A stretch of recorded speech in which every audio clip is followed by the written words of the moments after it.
Jagtial rural మండల పరిషత్ కార్యాలయంలో Jagtial rural మండలానికి చెందిన 80 మంది ఆడపడుచులకు ఇందిరమ్మ ఇళ్ల పథకంలో భాగంగా మంజూరైన ఇందిరమ్మ ఇళ్ల ప్రొసీడింగ్ పత్రాలను లబ్ధిదారులకు పంపిణీ చేశారు శాసనసభ్యులు డాక్టర్ సంజయ్ కుమార్. ఈ కార్యక్రమంలో ఎంపీడీఓ రమాదేవి, మండల ప్రత్యేకాధికారి డాక్టర్ నరేష్, ఎంపీఓ రవి బాబు, ఆయా గ్రామాల సర్పంచులు, ఉప సర్పంచులు, మాజీ ప్రజాప్రతినిధులు, నాయకులు, అధికారులు, ఇందిరమ్మ కమిటీ సభ్యులు తదితరులు పాల్గొన్నారు. ఈ సందర్భంగా ఎమ్మెల్యే సంజయ్ మాట్లాడుతూ ఇందిరమ్మ ఇళ్ల పంపిణీతో నిరుపేదల కళ్లలో ఆనందం వచ్చిందని, పేదల సొంతింటి కల సాకారమైందని, అత్యధిక ఇందిరమ్మ ఇళ్లను జగిత్యాలకు మంజూరయ్యాయని అన్నారు. 3500 ఇందిరమ్మ ఇళ్ల మంజూరు కాగా జగిత్యాల మండలంలో 794 మంజూరయ్యాయని, 529 పనులు జరుగుతున్నాయని, 408 ఇళ్లకు డబ్బులు జమ అయ్యాయని, 266 ఇళ్ల పట్టాల పంపిణీ కాగా ఇంకా పనులు మొదలు కాలేదని, ప్రజాప్రతినిధులు చొరవ తీసుకోవాలని ఆయన అన్నారు. ఈ రోజు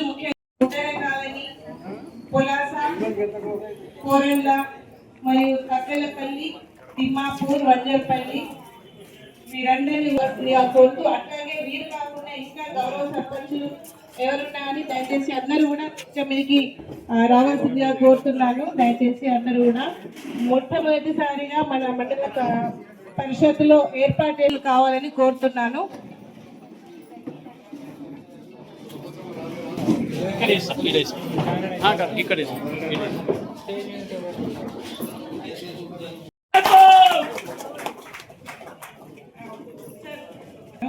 తమ సందేశాన్ని ఇస్తారు. సర్పంచ్ కూడా రావాలండి కోరుతూ లబ్ధిదారులకు పంపిణీ పత్రాలు అందజేయవలసిందిగా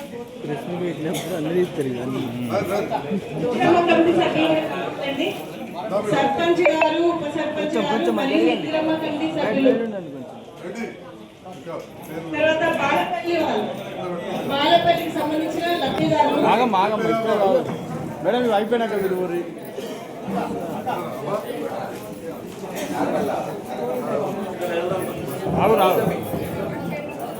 బాలపల్లి సెక్రటరీ బాలపల్లికి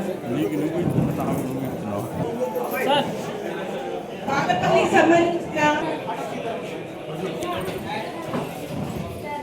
జగిత్యాల అభివృద్ధి ప్రదాత సంజయ్ గారి నాయకత్వం, 5 లక్షల చెక్కుబడి అభివృద్ధి ప్రదాత సంజయ్ గారి నాయకత్వం, జగిత్యాల అభివృద్ధి ప్రదాత సంజయ్ గారి నాయకత్వం పంపించవలసిందిగా కోరుతున్నాను. ఒకసారి ఆ ప్రొసీడింగ్స్ కూడా కరెక్ట్ గా గ్రామానికి సంబంధించిన లబ్ధిదారులు మరియు జగిత్యాల అభివృద్ధి ప్రదాత సంజయ్ గారి నాయకత్వం, నర్సింగపూర్ జగిత్యాల అభివృద్ధి ప్రదాత సంజయ్ గారి నాయకత్వం,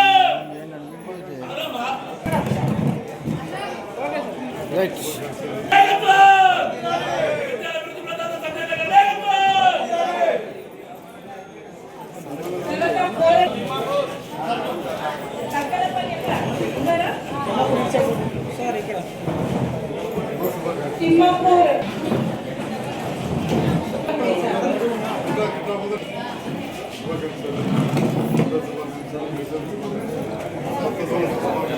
జగిత్యాల అభివృద్ధి ప్రదాత సంజయ్ గారి నాయకత్వం,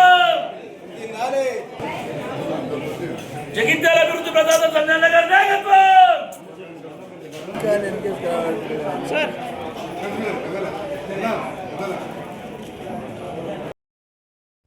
నియోజకవర్గంలో ప్రతి ఒక్కరికి ఇల్లు కట్టుకోవడానికి ప్రభుత్వ పరంగా వారు చేస్తున్న కృషిని ఈ సందర్భంగా వారికి మనందరి తరఫున ధన్యవాదాలు తెలుపుతూ, మరి మీరందరూ కూడా ఏంటంటే ప్రభుత్వం ఇచ్చిన ఇల్లును వారి యొక్క నిర్దేశాల పేరుకు కరెక్ట్గా కట్టుకోవాలని ఈ సందర్భంగా కోరుకుంటూ, ఎందుకంటే మనతో పాటు రానోళ్ళు చాలా మంది ఉన్నారు. మనం మొదటి విడత మనకు శాంక్షన్ అయినప్పుడు మనం తొందరగా కట్టుకుంటే రెండో విడత కూడా శాంక్షన్ అవుతాయి. కాబట్టి ఎవరు కూడా అశ్రద్ధ చేయకుండా దీని అందరూ కట్టుకోవాలని ఈ సందర్భంగా మన గౌరవ శాసనసభ్యులు గారికి ధన్యవాదాలు తెలుసు. చాలా సంతోషం.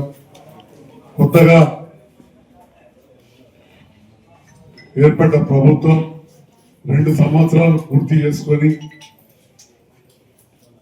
శ్రీ రేవంత్ రెడ్డి గారి నేతృత్వంలోని కాంగ్రెస్ ప్రభుత్వం ఇందిరమ్మ రాజ్యం, ఇందిరమ్మ ఇంట్లో పంపిణీ కార్యక్రమాన్ని చాలా సంవత్సరాల తర్వాత మళ్ళీ మొదలుపెట్టడం జరిగింది. జగిత్యాల నియోజకవర్గ విషయానికి వస్తే పోయిన 10 ఏళ్లలో కూడా జగిత్యాల పట్టణానికి సంబంధించి అత్యధిక ఇల్లు రాష్ట్రంలోనే ఎక్కడ కట్టడం ఇల్లు కట్టడం, కొన్ని గ్రామాలలో కూడా ఇల్లు నిర్మించడంతో ఇప్పుడు ఏదైతే 3,500 ఇల్లు ప్రతి నియోజకవర్గానికి సమానంగా మంజూరైనవి అవి మన జగిత్యాల గ్రామాలకు ఇప్పుడు ఎక్కువగా మంజూరు చేయగలిగామని చెప్పి ఈ సందర్భంగా చెప్తాం. ఎందుకంటే జగిత్యాల పట్టణమే 40% ఉంటుంది జనాభా. అలాంటిది జగిత్యాల పట్టణానికి తక్కువగా అవసరం పడ్డాయి, ఎక్కువ మందికి మనం అర్బన్ హౌసింగ్ కాలనీలో ఇల్లు ఇవ్వగలిగినాం. కాబట్టి ఎక్కువ ఇల్లు మన గ్రామాలలో మంజూరు చేయాలి. జగిత్యాల మండలానికి వస్తే 794 ఇల్లు మంజూరు చేస్తే అందులో 528 ఇల్లు పనులు కొనసాగుతా ఉన్నాయి. 528 పనులు కొనసాగితే 408 మందికి ఇప్పటికే డబ్బులు కూడా ₹1,00,000 ఇంకా ఆ పైన కూడా కట్టిన దాన్ని బట్టి నిధులు మంజూరైనవి. మరి ఇప్పుడు ఇంకా 266 ఇల్లు పట్టాలు ఇచ్చినా కానీ ప్రోగ్రెస్ లేవు. మరి మన నూతనంగా గెలిచిన సర్పంచ్ ఉన్నారు, రెండోసారి గెలిచిన సర్పంచ్ ఉన్నారు. మీరందరూ కూడా ఆ లిస్టు తీసుకొని మీ కార్యదర్శుల వద్ద వాళ్ళందరూ కూడా ప్రారంభింప చేసేలాగా చూడాలి. ముఖ్యంగా ఎల్వల్ ఉన్నవాడు కొన్ని రకరకాల కారణాలు L3 వాళ్ళకు కూడా పట్టాలు ఇచ్చారు, లేదా సెక్రటరీలు ఫోటోలు తీసినప్పుడు వెనకాల ఇల్లు ఉంటే అది కొంత ఇబ్బంది అవుతున్నది L3 కింద వచ్చి. అలాంటివి కూడా సవరించే కార్యక్రమాన్ని చేస్తున్నాం. ఏదైనా కానీ కొత్తగా పట్టాలు ఇచ్చేటి ఎట్టి పరిస్థితుల్లో కూడా శంకర్ రెడ్డి ఎట్టి పరిస్థితుల్లో కూడా L3లు ఉన్నాయి, L2లు ఉన్నాయి, L1 ఉన్నాయి ఇస్తే మళ్ళీ రేపు ఇబ్బందులు ఉన్నాయి. ఎందుకంటే మన వాళ్ళు పని మొదలు పెట్టుకున్న తర్వాత ఏదో కాగితం మీద ఇబ్బంది ఉన్నదని చెప్పి ప్రకాశ్ పట్ల ఇబ్బంది ఉన్నదని చెప్పి మళ్ళీ బిల్లాకపోతే చాలా బాధపడే అవకాశం ఉన్నది. కాబట్టి ముఖ్యంగా కార్యదర్శులు ప్రత్యేకమైన దృష్టి పెట్టాలని చెప్పి కూడా ఈ సందర్భంగా తెలియజేస్తూ, మరి ఇందులో ఏంటంటే నేను చాలా చిన్న ఉన్నప్పుడు 1975లో ఇప్పుడు ఎట్లయితే మన అడ్డూరు లక్ష్మణ్ కుమార్ గారు సంక్షేమ మంత్రుడునో ఇప్పుడు బట్టా శ్రీరామూర్తి గారిని సంక్షేమ శాఖ మంత్రుడు 1975లో, ఎట్లే చొక్కరావు గారు అని చెప్పి వ్యవసాయ, ఇరిగేషన్, ఆర్టీసీ, ఇండస్ట్రీస్, దేవాదాయ 5 శాఖలు నిర్వహించే మంత్రి గారు. వాళ్ళందరూ కలిసినప్పుడు మా అంతర్గామంలో అప్పుడు నాకు 13 సంవత్సరాల వయసు. ఆ కాలంలో ఇందులో మహిళ భూమి పూజ కార్యక్రమాన్ని నేను అప్పుడు చూసిన. 12-13 ఏళ్ళంటే అన్ని తెలుస్తాయి మీకు ఎరికే. అప్పుడు కట్టిన ఇల్లు ఇప్పటికి కూడా ఉన్నాయి అంతర్గామంలో ఇంట్లో అంటారు. అట్లా మళ్ళీ ఇందిరమ్మ రాజ్యంలో ఇప్పుడు ప్రభుత్వంలో పెద్ద ఎత్తున ఇల్లు ఇచ్చే కార్యక్రమం, ఈ పట్టాలు కాగితం వేయడమే కాదు వారికి డబ్బులు కూడా ఇవ్వడం జరుగుతూ ఉన్నది. దీనికి సంబంధించి ఇసుక విషయంలో కావచ్చు, మట్టి విషయంలో కావచ్చు, ఇంకా సమస్యలు మరి మొన్నటి వరకు సర్పంచులు లేక ఊళ్ళలో బుగ్గమైన ఎమ్మెల్యేలు ముఖ్యమంత్రి ఎదుకొచ్చింది, లేదా మోదీ ఎక్కడైనా గ్యాప్ వచ్చింది. మాజీలు కొంత పని చేసినా కానీ, సెక్రటరీ పని చేసినా ప్రజాప్రతినిధులు అనేది అత్యంత ఇంపార్టెంట్. ఈనాడు కొత్తగా సర్పంచులు, మా సర్పంచ్ సోదరిమణులు గెలిచి వచ్చారు. బాధ్యతగా గ్రామాల అభివృద్ధి మీ పైన ఉంటుంది. నిధులు కూడా మన రాష్ట్రం నుంచి ఏవైతే నిధులు కేంద్రానికి పోతాయో, రాష్ట్రం నుంచి GST వివిధ మార్గాల ద్వారా కేంద్రానికి పోతాయో అందులో నుంచి 40% మళ్ళీ మనకు వివిధ రూపాయలు వస్తాయి. ఎడ్యుకేషన్, విద్యకు కావచ్చు, వైద్యానికి కావచ్చు, అట్లే గ్రామాలకు, పట్టణాలకు 15th ఫైనాన్స్ ద్వారా కావచ్చు. ఈ రకంగా వచ్చే నిధులు అతి త్వరలోనే గ్రామాలకు పెద్ద ఎత్తున రాబోతున్నాయి. అదేవిధంగా ముఖ్యమంత్రి గారు కూడా చిన్న గ్రామాలకైతే 5 లక్షలు డైరెక్ట్ గా, పెద్ద గ్రామాలకైతే 10 లక్షలు డైరెక్ట్ గా మా ప్రమేయం కూడా లేకుండా ఇస్తా అని చెప్పారు. మరొకసారి అందరు కూడా ముఖ్యమంత్రి గారు ఇచ్చిన సందర్భంలో, నిధులొస్తున్న సందర్భంలో, గెలిచిన సందర్భంలో శుభాకాంక్షలు తెలియజేస్తాము. అందరి ఆధ్వర్యంలో గ్రామాలు పురోగతి చెందాలి. మహాత్మా గాంధీ ఆనాడే చెప్పారు, మరి ఈ దేశానికి పట్టుకొమ్మలు గ్రామాలని, గ్రామాలు బాగుంటాయి, అన్ని బాగుంటాయి. పారిశుద్ధ్యం అన్నిటికంటే ముఖ్యం. అన్నిటికంటే పెద్ద మహమ్మారి భూతం ఇప్పుడు ప్లాస్టిక్. ఆ ప్లాస్టిక్ ను ఎంత అంత బాగుంటాయి.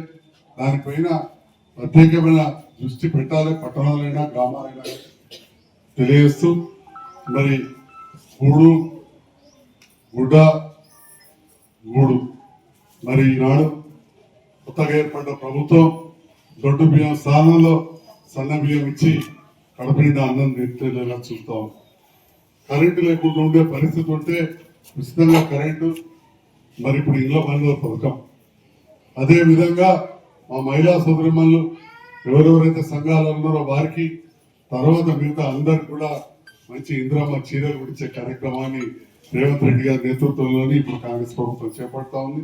నేను కూడా ప్రభుత్వ పక్షాన ఇప్పుడు పనిచేస్తూ మరి నిరంతరం ప్రభుత్వం చేసే పనులను జగిత్యాల ప్రాంతంలో వీలైనంత వరకు ప్రాధాన్యత క్రమంలో అత్యధిక నిధులు తీసుకొచ్చే విధంగా ఒక శాసనసభ్యునిగా మీ అందరి సహకారంతో ఇక్కడ ఉన్న వేదిక పైన సర్పంచ్లే కావచ్చు, ఉప సర్పంచ్లు కావచ్చు, వార్డు మెంబర్లు కావచ్చు, ఇంకా రాబో రోజులలో ఇంకా స్థానిక సంస్థల ఎలక్షన్లు ఒకటి తర్వాత వస్తూ ఉంటాయి.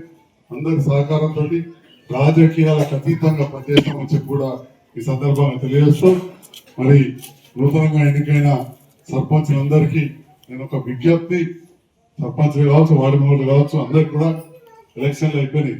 ఎలక్షన్లు అప్పుడే మనం ప్రత్యర్థులు అయిపోయినాయంటే అన్ని కూడా పక్కకు పెట్టాలి. రాజకీయ ప్రత్యర్థులను కూడా దగ్గర తీసుకొని అందరం కలిసి పనిచేయాలి. ఇలా నేను ఎమ్మెల్యే అంటే జగిత్యాలకు ఎమ్మెల్యే, ప్రధానమంత్రి మోడీ గారు అంటే అందరికీ ప్రధానమంత్రి. పువ్వు గుర్తు కొట్టేసేవాళ్ళకే కాదు, కారు గుర్తు కొట్టేసిన వారే, చేతి గుర్తు కొట్టేసిన. అట్లనే మా మిల్కుడు శంకర్ తన కొట్టేసిన ఊరుల సర్పంచే వాళ్ళ తమ్ముతోనే పోటీ పడ్డాడు. తమ్ముడికి ఓటేసే వాళ్ళకు కూడా తనే సర్పంచ్. కాబట్టి సమానంగా అందరినీ ఇప్పుడు రాజకీయాలు పక్కన పెట్టి మనం పనిచేసి మన గ్రామాలను అభివృద్ధి చేసుకోవాలి. దాంట్లో నా మంత్రిగా కూడా పూర్తి సహకారం తెలియజేస్తూ